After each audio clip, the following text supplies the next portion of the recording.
ગુજરાત પોલીસના એક જવાન ચાલુ ફરજ પર હતા, પરંતુ જે ખેડૂતો પર આપદા તૂટી પડી છે, જે ખેડૂતોને પીડાનો સામનો કરવો પડી રહ્યો છે, તેના કારણે આ યુવાને પોતાની નોકરી મૂકી દીધી ને કહેવાય રહ્યું છે કે આમ આદમી પાર્ટીના ધારાસભ્ય ગોપાલ ઇટાલિયાથી તેઓ ઇન્સ્પાયર્ડ થયા ને તેમણે હવે ખેડૂતો માટે લડત ચલાવવાની વાત કરી છે।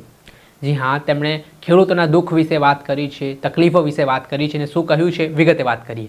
વૈષ્ણવજન તો તેને કહીએ જે પીડ પરાઈ જાનાને રે। નમસ્કાર દર્શક મિત્રો, નવજીવન ન્યૂઝમાં આપનું સ્વાગત છે। હું છું ફૈઝાન।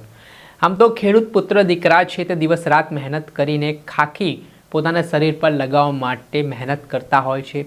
તનતોડ તેઓ મહેનત કરે ત્યાર પછી તેઓને ગુજરાત પોલીસમાં તક મળતી હોય છે, પણ કેટલાક એવા ખુમારીવંતા યુવાનો પણ છે કે જે ખેડૂતોના દુઃખ સામે, દર્દ સામે તેમને એક અંદરથી એમનો આત્માનો અવાજ આવે છે ને તેઓ કહે છે કે હવે મને ખેડૂતો માટે લડવું છે। એવું જ કંઈક થયું છે રાજકોટ જિલ્લાના જસદણ તાલુકાના, જ્યાં ચાલુ ફરજ ઉપર હતા સંજયભાઈ ઝાપડિયા નામના એક પોલીસ કર્મચારી, જેમાં તેમણે ખેડૂતોને જે દુઃખ જોયું કે જે ખેડૂતો દિવસ રાત મહેનત કરી રહ્યા છે, તેઓ માર્કેટિંગ યાર્ડમાં જ્યારે માલ લઈને પહોંચે છે ત્યારે તેમના માલ સાથે કરદો થાય છે, તેમને પૂરતા પ્રમાણમાં ભાવ નથી મળી રહ્યા, વચેટિયાઓ હેરાન કરે છે ને આ ઘટનાના કારણે તેમણે હવે આ દુઃખ અને આ પીડા ખેડૂતોની જોઈ પોતાની ચાલુ નોકરીમાંથી રાજીનામું આપી દીધું। એટલું જ નહીં, તેમનું નિવેદન પણ સામે આવ્યું છે। જે રીતે ગુનાખોરીનું પ્રમાણ વધી રહ્યું છે, કેટલાક જે ભૂમાફિયાઓ છે, ખનિજ માફિયાઓ છે, તે લોકો પર હુમલાઓ કરી રહ્યા છે, લોકોની હત્યાઓ પણ કરવામાં આવી રહી છે। જસદણના વીછિયા ગામની ઘટના પણ સંજયભાઈ ઝાપડિયા યાદ કરીને કહ્યું કે જે ઘનશ્યામ રાજપરા નામના વ્યક્તિની હત્યા કરવામાં આવી હતી તે ખૂબ જ દુઃખદ છે। એટલું જ નહીં, જે જસદણના રેવણિયા ગામમાં પણ ખેડૂતોએ કમોસમી વરસાદના કારણે જે જીવન ટૂંકાવ્યું હતું તે મામલે પણ તેમણે દુઃખ વ્યક્ત કરતા શું કહ્યું તે સાંભળો। જય ભારત, જય જવાન, જય કિસાન। મારું નામ સાગરભાઈ હંસરાજભાઈ ઝાપડિયા, ગામ શિવરાજપુર, તાલુકો જસદણ, જિલ્લો રાજકોટ, અને હાલ હું ગુજરાત પોલીસમાં રાજકોટ ગ્રામ્યમાં પોલીસ કોન્સ્ટેબલ તરીકે ફરજ બજાવું છું। ને હાલની પરિસ્થિતિ જોતા કે ખેડૂતોની પરિસ્થિતિ અત્યારે કેવી છે કે કમોસમી વરસાદને કારણે, માવઠા થવાના કારણે ખેડૂતોનો પાક નિષ્ફળ જાય છે। ત્યાંથી બોટાદ એપીએમસીમાં જોઈ લો તો ખેડૂત દિવસ રાત મહેનત કરી અને પાક તૈયાર કરે છે, અને તૈયાર પાક થાય પછી માર્કેટિંગ યાર્ડમાં વેચાણ કરવા લઈ જાય છે, અને ત્યારે ત્યાંના વેપારીઓ ખેડૂતોનો એકવાર માલ વેચાણથી લઈ લે છે કે એક ફિક્સ કરે છે કે ભાઈ આટલા રૂપિયા આ માલના આવે, અને ત્યારે ફરીવાર જ્યારે એમના ગોડાઉને લઈ જવામાં આવે છે અને ત્યાં ખેડૂતે પાસેથી 100-150 રૂપિયા ઓછો ભાવ કે જેમના કટ મારી દેવામાં આવે છે, જે ખરેખર એપીએમસીમાં નિયમો વિરુદ્ધ છે કે ખરેખર એકવાર હરાજી થયા બાદ જે કિંમત નક્કી થઈ હોય વેપારીને એ કિંમત ચૂકવવાની હોય છે। તેમ છતાં કે ખેડૂતો કહે છે કે આવો કરદા ના કરો, અને ખેડૂતો કે જે નિયમો વિરુદ્ધ ખોટું કરે છે વેપારીઓ, અને ખેડૂતો એકઠા થાય છે તો એમને એકઠા થવા દેવામાં નથી આવતા। અને અત્યારે હાલની પરિસ્થિતિ એ કે છેલ્લા 4 મહિનાથી ખેડૂત મહેનત કરતો હોય ને તૈયાર પાક આ કમોસમી વરસાદ, માવઠું થવાના કારણે નિષ્ફળ જાય છે કે ખૂબ નુકસાની આવે છે।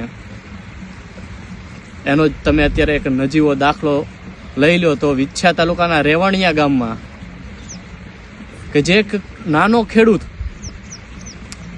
કે જે પોતાનું ખેતરમાં વાવેલું બિયારણ બાકીમાં લાવે છે, વાવણી ટ્રેક્ટરથી જે વાવેતર કરવામાં આવે છે એ બાકી કરવામાં આવે છે, જે દવાઓ એ પણ બાકીમાં લેવામાં આવે છે, ને પાક જ્યારે તૈયાર થયો ને કમોસમી વરસાદ, માવઠું થવાના કારણે એ પાકમાં ખૂબ નુકસાન આવે છે, તો ખેડૂત એટલો ચિંતામાં આવી જાય છે કે હવે મારે શું કરવું।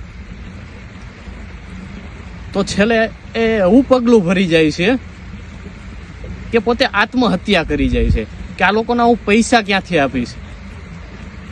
અને આ બધું તમે વસ્તુ કોણ સમજી શકશે કે ખેડૂતોનું સતત શોષણ અને દમન થાય છે? એ ખેડૂત જ સમજી શકે છે. અને આ જે વસ્તુ છે એ જોતા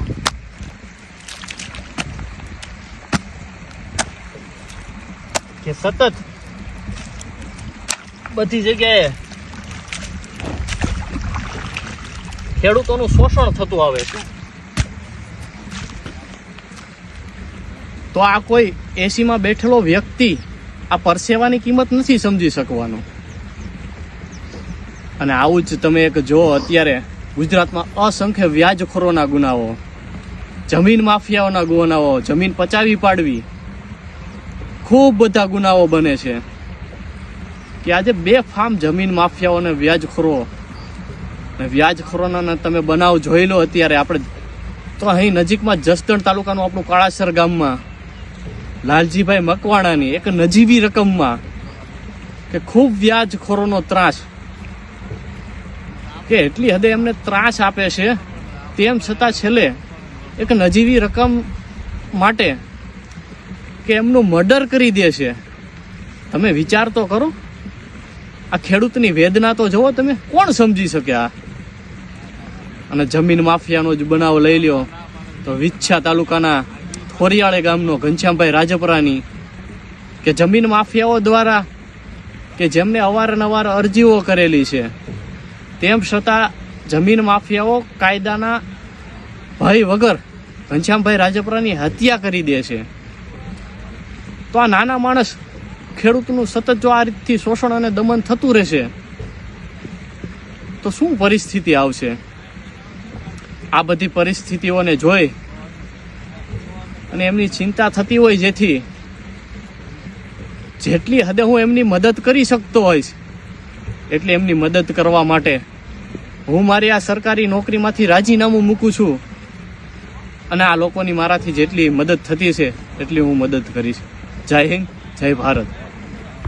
આપણે સાંભળ્યા હતા સંજયભાઈ ઝાપડિયા નામના આ યુવાન છે, તેમના દ્વારા જે પગલું લેવામાં આવ્યું છે તેમાં કહેવાય રહ્યું છે હવે આ વિડીયો ચર્ચાનું કેન્દ્ર બન્યો છે. ને એવી પણ વાત છે કે ધારાસભ્ય ગોપાલ ઇટાલિયા પણ એક સમય કોન્સ્ટેબલ રહ્યા હતા અને કોન્સ્ટેબલમાંથી તેમણે રાજીનામું આપીને તો રાજનીતિમાં જોડાયા અને રાજનીતિમાં તો લાંબા સમય સુધી તેમણે સંઘર્ષ કર્યો અને ત્યારબાદ હવે ધારાસભ્ય છે. તેવી જ રીતે હવે આ પોલીસકર્મી કોન્સ્ટેબલ હતા, તેમણે હવે રાજીનામું આપ્યું છે અને આગામી સમયમાં કોઈ રાજકીય પાર્ટીમાં જોવા મળે તો નવાઈ નહીં. દર્શક મિત્રો, આવા જ નવા વિડીયો સાથે આપણે માહિતગાર કરતા રહીશું. એટલે નવજીવન ન્યૂઝને લાઇક કરી લો, સબસ્ક્રાઇબ કરી લો અને શેર કરવાનું ભૂલતા નહીં.